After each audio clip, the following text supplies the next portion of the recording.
चलिए स्टार्ट करते हैं, क्वेश्चंस कुछ करते हैं। क्वेश्चन दिए थे क्या लास्ट टाइम? कुछ नहीं दिए थे। चलिए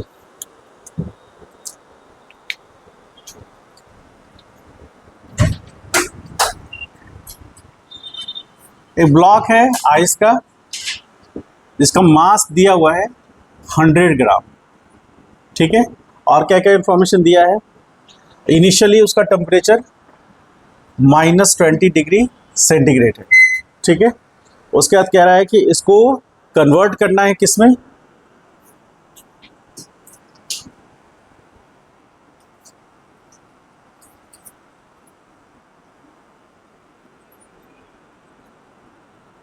वेपर में कन्वर्ट करना है, जहां पर सब वैल्यू क्वेश्चन में कह रहा है, how much energy is required to convert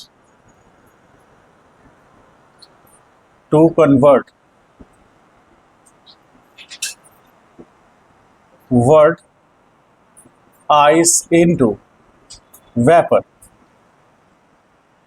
ठीक है। क्या क्या दिया हुआ है? स्पेसिफिक हीट आइस का दिया हुआ है बराबर है specific heat eight vapour 0.5 calorie पर ग्राम, ठीक है। उसके बाद L latent heat of fusion of water दिया हुआ है 80 कैलोरी पर ग्राम, ठीक है। और latent heat of vapour water दिया हुआ है 540 कैलोरी पर ग्राम। और स्पेसिफिक वाटर दिया हुआ है 1 कैलोरी पर ग्राम, ठीक। वेपर कौन से टेम्परेचर पर है? एट 150 डिग्री सेंटीग्रेड पर है। क्वेश्चंस कुछ समझ में आया?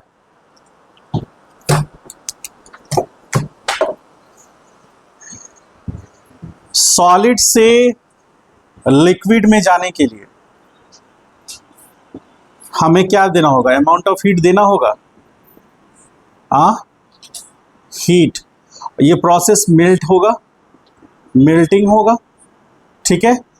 हीट देना होगा और लिक्विड से गैस में जाने के लिए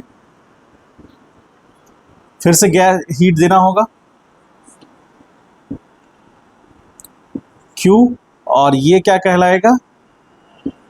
वेपोराइजेशन।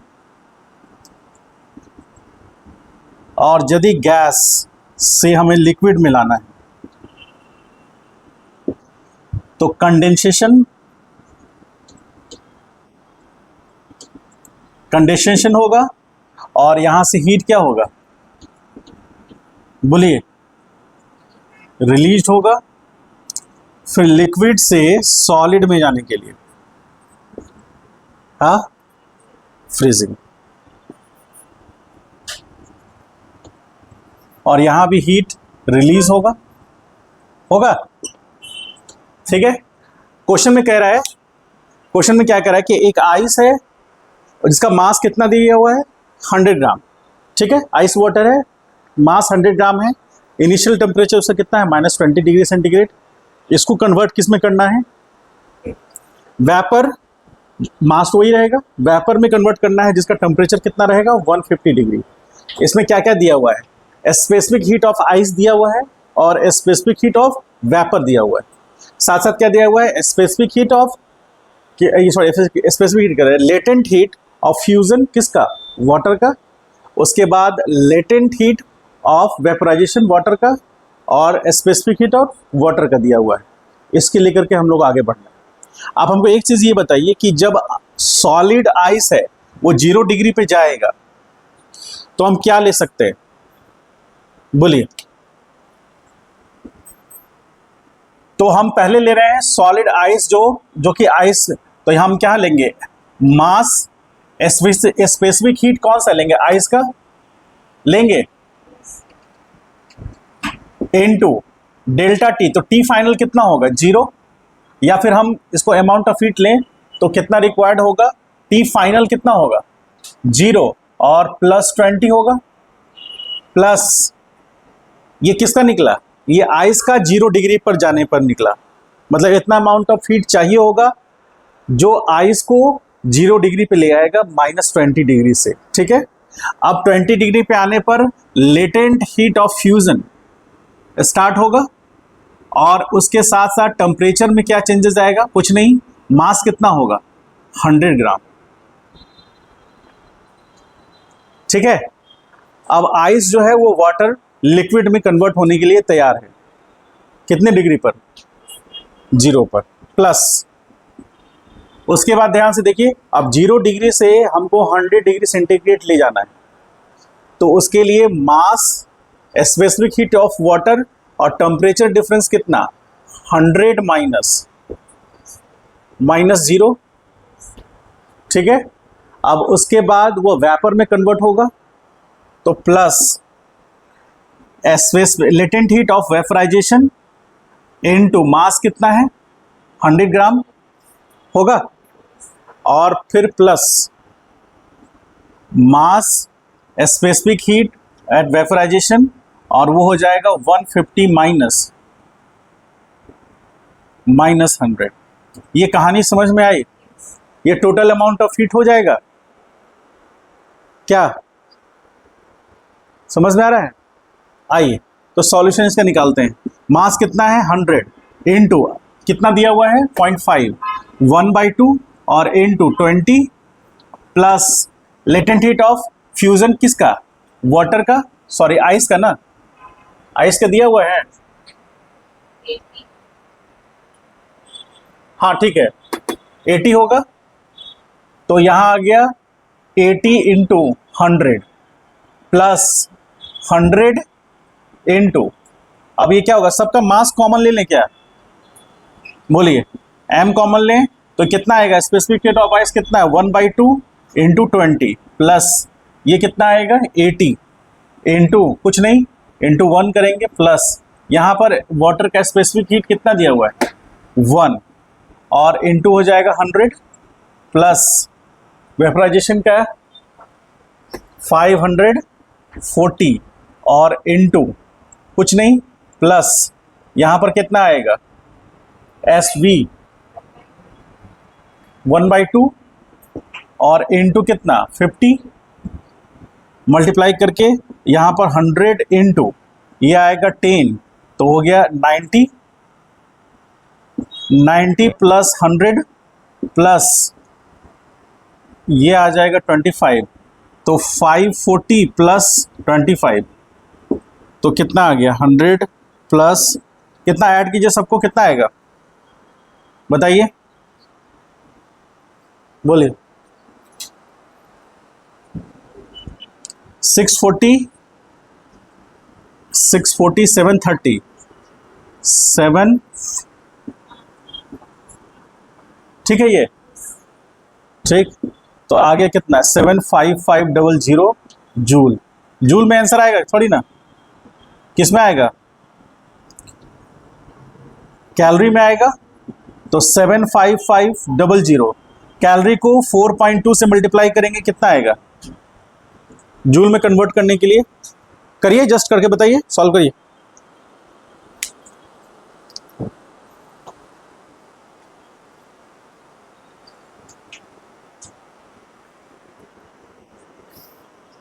देखिए टेम्परेचर एंड हीट,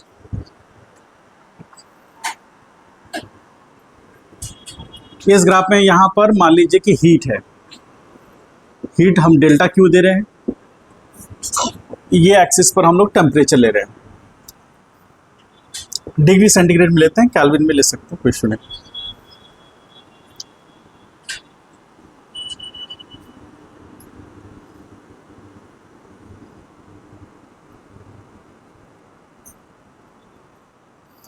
मान लीजिए इस पॉइंट का नाम हम ए दे, तो ए पॉइंट है, इस पॉइंट का नाम हम बी देते हैं, ठीक है। तो मान लीजिए सपोज करें ये जो है वो यहाँ से इसमें ये सी पॉइंट, टेम्परेचर कांस्टेंट है ना, इस पहले इसको समझ लेते हैं फिर इसको आ जाएंगे समझेंगे। तो यहाँ पर टेम्परेचर कांस्टेंट है, टेम्परेचर मान लेते हैं कि T0 है या T1 है, T1 टेम्परेचर है, तो B और C में टेम्परेचर क्या है, कांस्टेंट है। तो क्या कौन सा प्रोसेस हो सकता है, बोलिए, फ्यूजन हो सकता है क्या, बोलिए। फ्यूजन में क्या होगा, आइस मतलब जो 0 डिग्री पर है वो अब 0 डिग्री पे ही रहेगा, लेकिन अब लिक्विड में कन्वर्ट करने के लिए तैयार होगा। टेम्परेचर बढ़ेगा क्या, नहीं होगा। ए से बी में क्या हो रहा है, ए से बी में यहां पर आइस जो है, क्या कह सकते हैं कि temperature of ice is decreasing, कह सकते हैं क्या।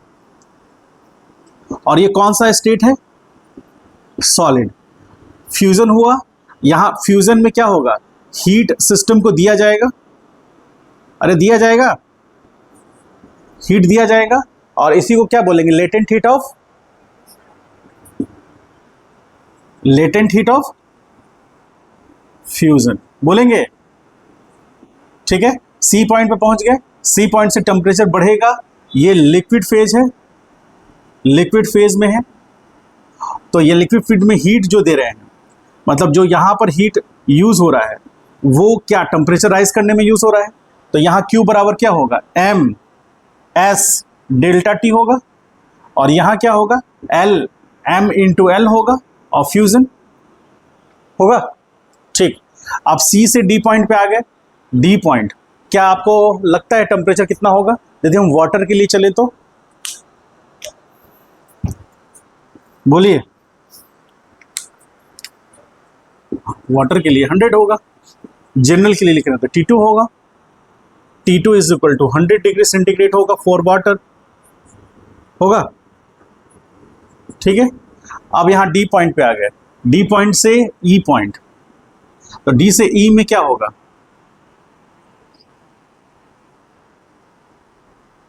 वेपोराइजेशन, यहां भी हीट की जरूरत पड़ेगी, तो इसको बोलेंगे लेटेंट हीट ऑफ वेपोराइजेशन, यानी कि LV, ठीक है।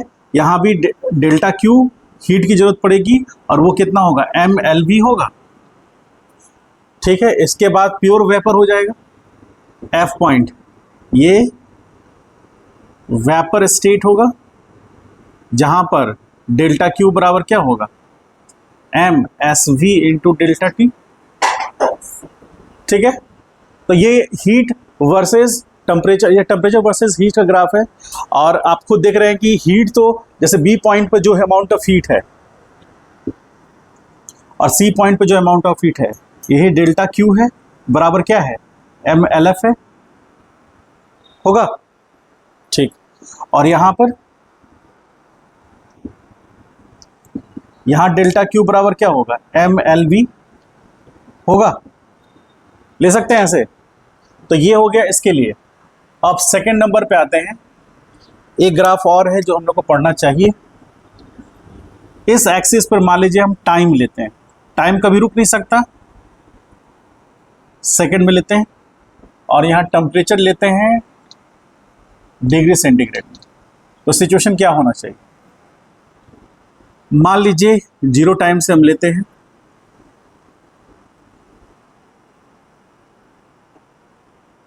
क्या ऐसा हम ड्रॉ कर सकते हैं, इस पॉइंट को A कह रहे हैं, इस पॉइंट को B, इस पॉइंट को C कह रहे हैं, इस पॉइंट को D, इस पॉइंट को E कह रहे हैं, इस पॉइंट को F, ऐसा कह सकते हैं क्या। क्या हो रहा है इसमें, टेम्परेचर टाइम के साथ डिक्रीज कर रहा है, घट रहा है ना, टेम्परेचर डिक्रीज हो रहा है ना, जो टेम्परेचर इंक्रीज कर रहा है, ठीक है। -20 डिग्री सेंटीग्रेड से वहां तो टेम्परेचर राइज करते दिखा रहा है, टाइम जैसे जैसे बीत रहा है, तो यहां पर इसको हम काउंट कर लेंगे वेपर। तो वेपर में तो वो अपने 100 डिग्री सेंटीग्रेड पे आएगा वेपर, फिर उसका आ जाएगा लेटेंट हीट, तो वो आएगा यहां पर भी 100 डिग्री सेंटीग्रेड में होगा, लेकिन लिक्विड होगा, ठीक है। फिर वो डिक्रीज करेगा, डिक्रीज करके किस में आएगा, यहाँ 0 डिग्री लिक्विड में होगा, फिर 0 डिग्री आइस में, और फिर -20 या -30 डिग्री आइस में, कर सकते हैं ऐसा। तो यहाँ पर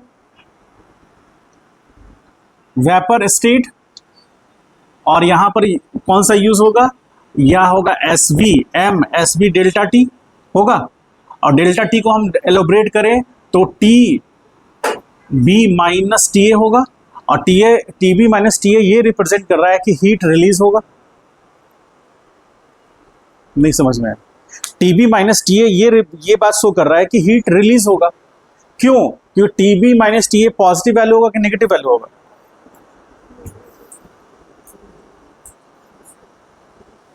क्या होगा? जो ऐसे से कर रहे हो नहीं निकलेगा उससे, सीधे बताओ। हाँ, TV minus T A positive होगा? ये अन्याय हम बर्दाश्त नहीं करेंगे, बहुत ज्यादा हो रहा है।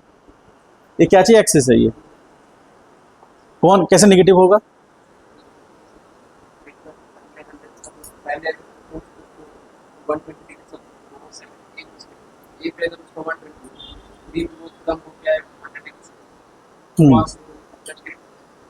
Very good.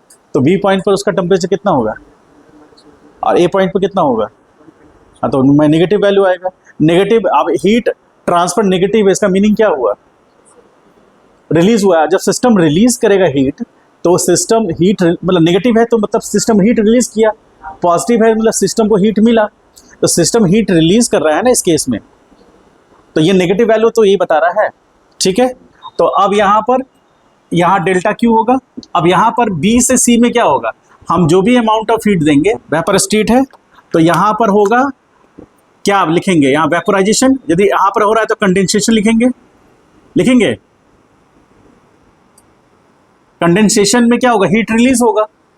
इसीलिए यहां पर ये हीट रिलीज करके यहां पर जो 100 डिग्री वेपर था वो 100 डिग्री लिक्विड में कन्वर्ट होगा।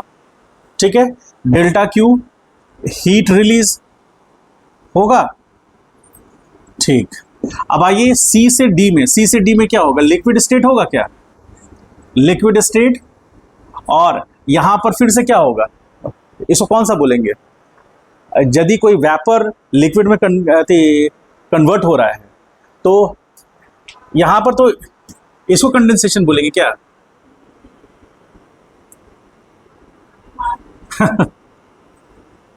इसको क्या बोलेंगे?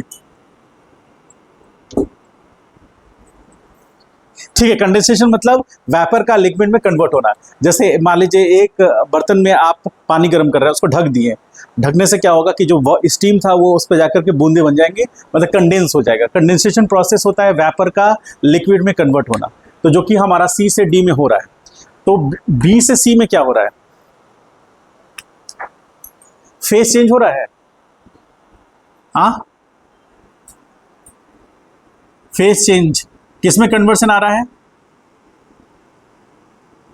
अरे बोलो, कन्वर्शन ऑफ वेपर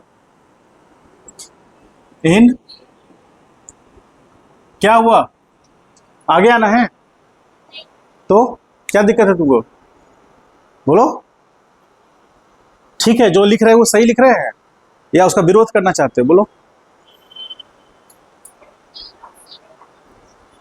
बी से सी में कंडेंसेशन होगा।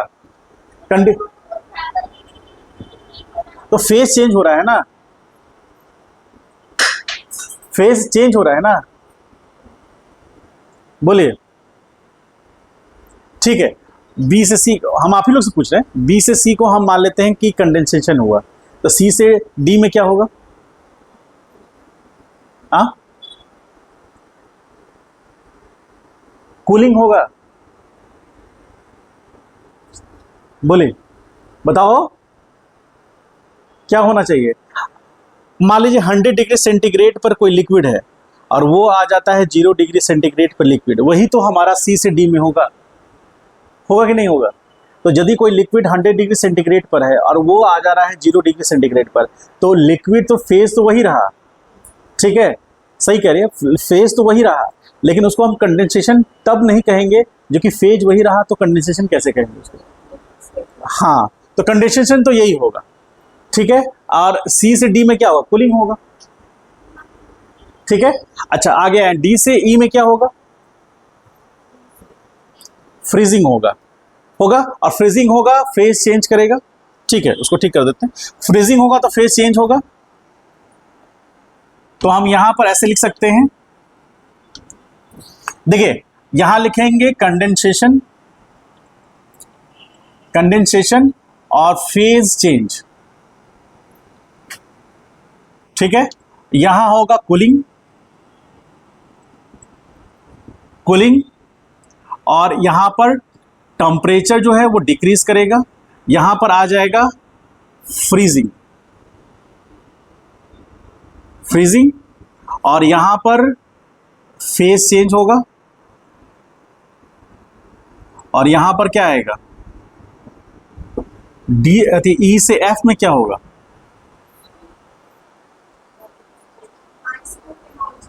हाँ सॉलिडिफिकेशन कह सकते हैं, सॉलिडिफिकेशन, टेम्परेचर का डिक्रीज होना। चलिए इसको रीराउंड कर लीजिए।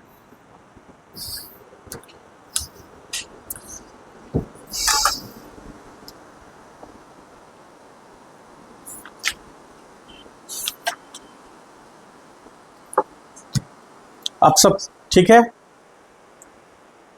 कोई दिक्कत नहीं ना अब? ठीक है, मान लीजिए कुछ मिस्टेक हो रहा है तो डिस्कशन करेंगे, तलवार नहीं निकालेंगे। किससे पूछ रही थी ये? तुम किससे पूछ रही थी?